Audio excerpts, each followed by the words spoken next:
Comes lo mismo 2 días seguidos. El primer día terminas, te sientas en el sofá y estás varias horas sin hacer nada. Ves la televisión, lees algo, pero no realizas ninguna actividad física. Estás inmóvil. El segundo día comes exactamente lo mismo, pero a continuación arreglas la cocina, te levantas, caminas, vas realizando actividades. Los 2 días has comido lo mismo, pero la respuesta de tu glucosa o de tu azúcar en la sangre no es la misma. ¿Cuál es el problema? El problema es que no solo es importante lo que comes, sino que es importante también lo que haces después.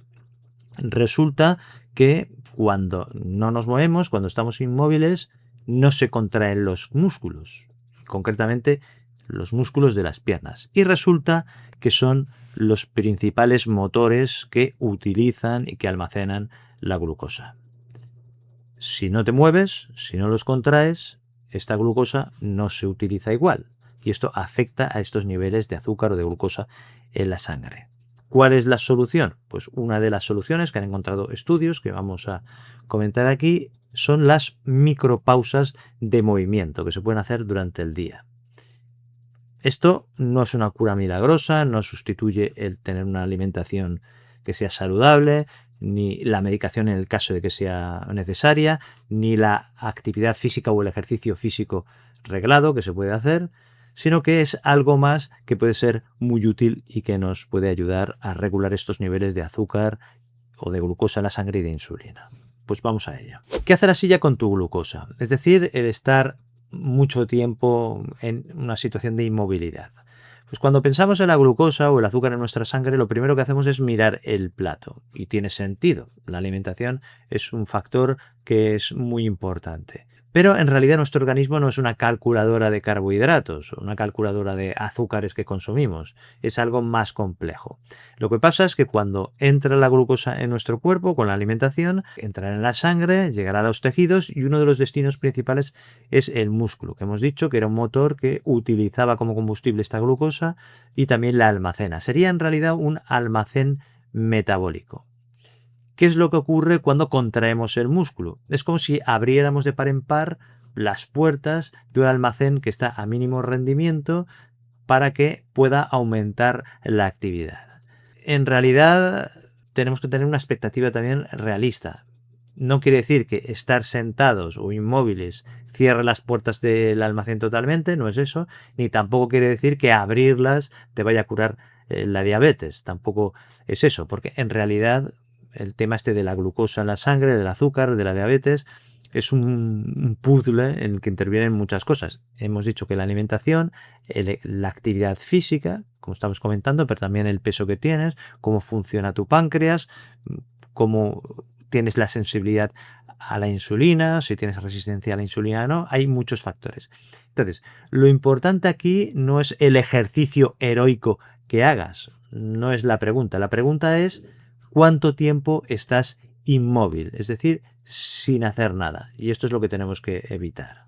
¿Qué nos dice la evidencia científica sobre este tema? Se hizo un gran análisis, una revisión de más de 50 estudios sobre el tema y lo que hicieron es comparar estar sentado durante horas con hacer pausas breves de menos de 10 minutos. Esto cada 15, cada 30 o cada 60 minutos. Y se hacía o caminando, o de pie o pedaleando. ¿Cuál fue el resultado de este gran análisis? Pues que hubo una reducción de glucosa y de insulina después de comer. Una reducción modesta, pero significativa. Esto no es un milagro, pero es una señal consistente que se repite en los estudios. Es decir, que es real. ¿Y a quién sirve más esto? Pues a personas con resistencia a la insulina, con prediabetes y también con diabetes mellitus tipo 2. Lo que se ha visto es que a peor sensibilidad a la insulina, más daño hace la silla, el no hacer nada, y más ayuda al levantarse. Esto es una mejora aguda después de comer, en las horas posteriores, y no quiere decir que revierta la enfermedad, es un puzzle. Entonces, ¿qué es lo que dio mejores resultados? Pues caminar es el tipo de actividad que fue mejor y cada 20-30 minutos parece que fue lo más útil. Ahora bien, había un estudio en el que caminar 6 minutos cada hora era lo que iba mejor. Bueno, también hay que tener en cuenta las limitaciones de esto, que son pruebas de laboratorio de unas horas. Es decir, que esto no demuestra que simplemente haciendo esto vayas a prevenir un infarto o que la hemoglobina glicosilada a largo plazo mejore.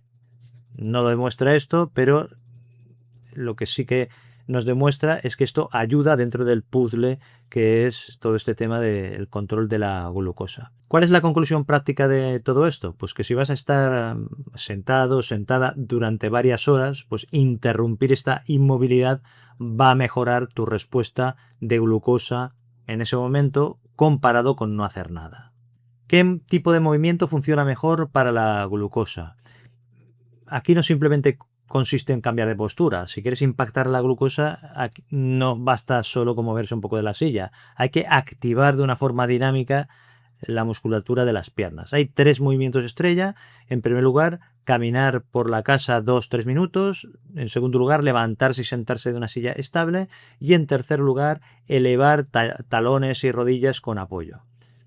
En un estudio en personas sedentarias con diabetes mellitus tipo 2, que tenían 62 años, caminar 3 minutos cada media hora o hacer ejercicios simples de piernas, pues esto mejoró la glucosa y la insulina. Aquí sentido común y seguridad. No consiste en hacer sentadillas si tienes dolor de piernas, si te cuesta subir escaleras, si te falla el equilibrio. El objetivo es activar estos músculos grandes de las piernas, pero de forma segura. ¿Hay diferencia entre estar de pie y caminar? Pues estar de pie es mejor que estar sentados, pero caminar tiene un efecto metabólico mucho mayor. O sea, te levantas y caminas. Estiramientos, ¿qué pasa con la glucosa? Pues los estiramientos van bien para la rigidez, pero hay que caminar si lo que buscas es bajar la glucosa. Aquí la regla de oro, ¿cuál es? Pues que para la glucosa hay que priorizar el movimiento dinámico de las piernas. En cambio, si el objetivo es la rigidez y la movilidad, los cambios de postura y los estiramientos. Una pauta sencilla. ¿Cada cuánto tiempo conviene levantarse y caminar un poquito? Pues la regla general es que si estás sentado muchas horas porque trabajas, estás leyendo, viendo la televisión, pues levántate cada 30-60 minutos para mover las piernas 2 o 3 minutos. Con flexibilidad. Cada 30 minutos está bien, es una buena referencia, sobre todo tras comer, pero no es matemática pura. Aquí lo importante es evitar encadenar 2, 3 o 4 horas seguidas sin moverte.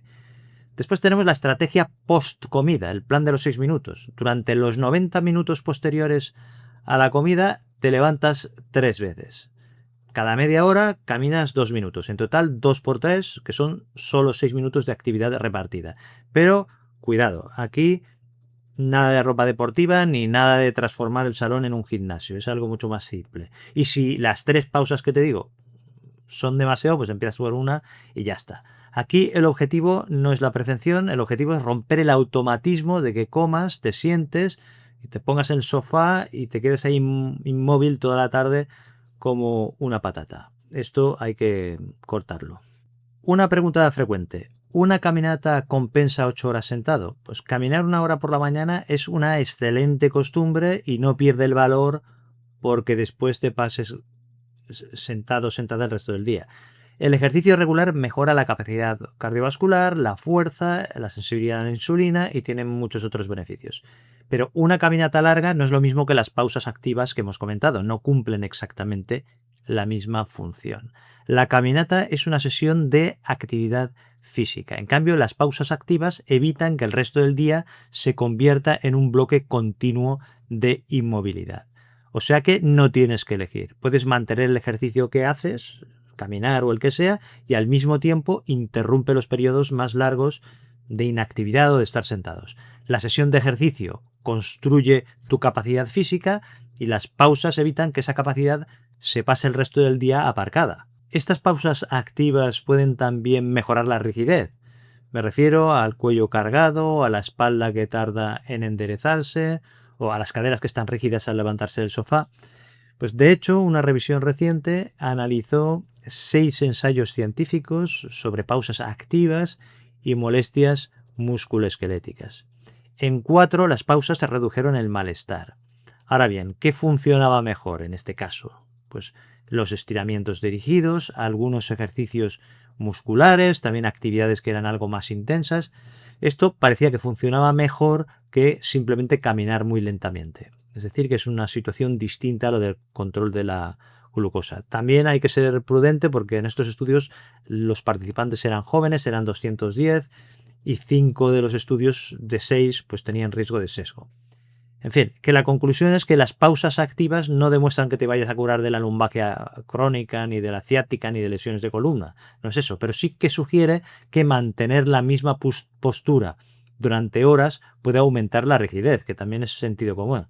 Y que si cambias de posición o te mueves brevemente, pues esto puede aliviar algunas molestias asociadas a la inmovilidad.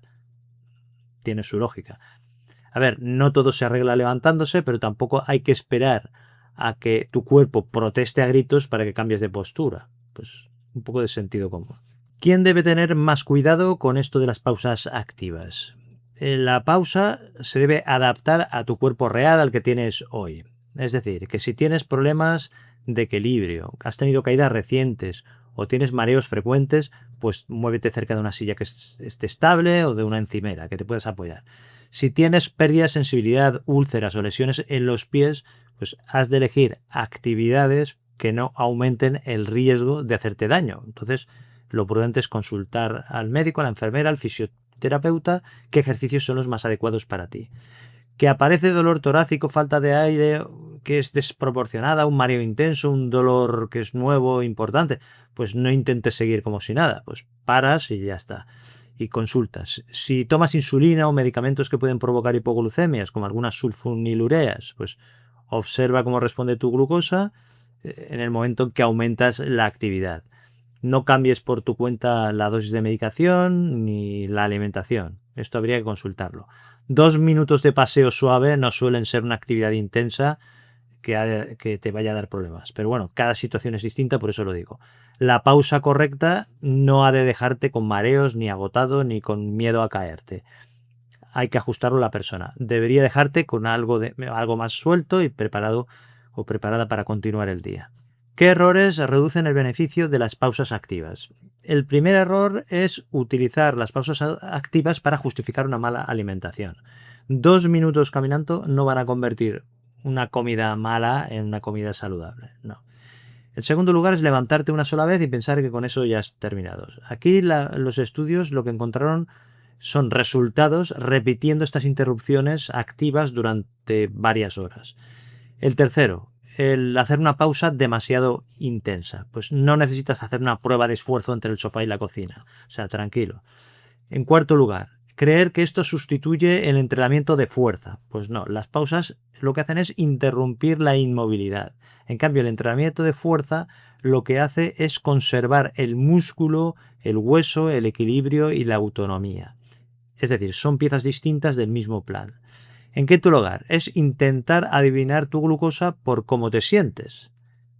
Si notas somnolencia o pesadez o síntomas, esto puede deberse a que has tenido una comida copiosa, una mala noche, medicación, a otras causas, pero no puedes diagnosticar un pico de glucosa solo por tus sensaciones internas. Pueden ser diferentes causas. Y tampoco tienes que notar un cambio espectacular para que el hábito de las pausas activas tenga sentido. ¿Por dónde empiezas hoy? Pues durante los próximos 7 días lo que puedes hacer es elegir una sola comida. Puede ser la comida del mediodía o de la cena. Y en los 90 minutos siguientes programas la alarma cada media hora, una alarma del reloj. Cuando suene, pues te levantas durante 2 minutos. ¿Y qué haces? Pues caminas por el pasillo, ordenas algo en la cocina, o elevas los talones con apoyo, o te levantas y te sientas de la silla, una silla que esté estable algunas veces. Elige un movimiento que puedes hacer, pero con seguridad. Serán 3 pausas de 2 minutos cada una, ¿de acuerdo? Estos son 6 minutos en total. Pruebas esto y al terminar la semana no intentes decidir si tu glucosa ha mejorado basándote en cómo te encuentras, no. Haces algo más sencillo que es más objetivo. Te pregunto, ¿has conseguido interrumpir el hábito de estar horas en la silla o el sofá? ¿Te cuesta menos acordarte de esta pausa activa? ¿Te levantas con menos rigidez? ¿El movimiento empieza a formar parte de tu rutina casi sin pensarlo? Pues no necesitas convertir tu casa en un gimnasio, lo único que necesitas es evitar que la silla o el sofá te ganen siempre. Y cuando este hábito esté en marcha, pues el siguiente paso es construir el músculo, porque cuanto más músculo funcional conserves, mayor será tu capacidad para poderte mover, para proteger los huesos y para mantener tu autonomía e independencia. Para eso te dejo este vídeo sobre la fuerza en mayores que aparecerá en la pantalla. Un abrazo, cuídate y nos vemos en este vídeo.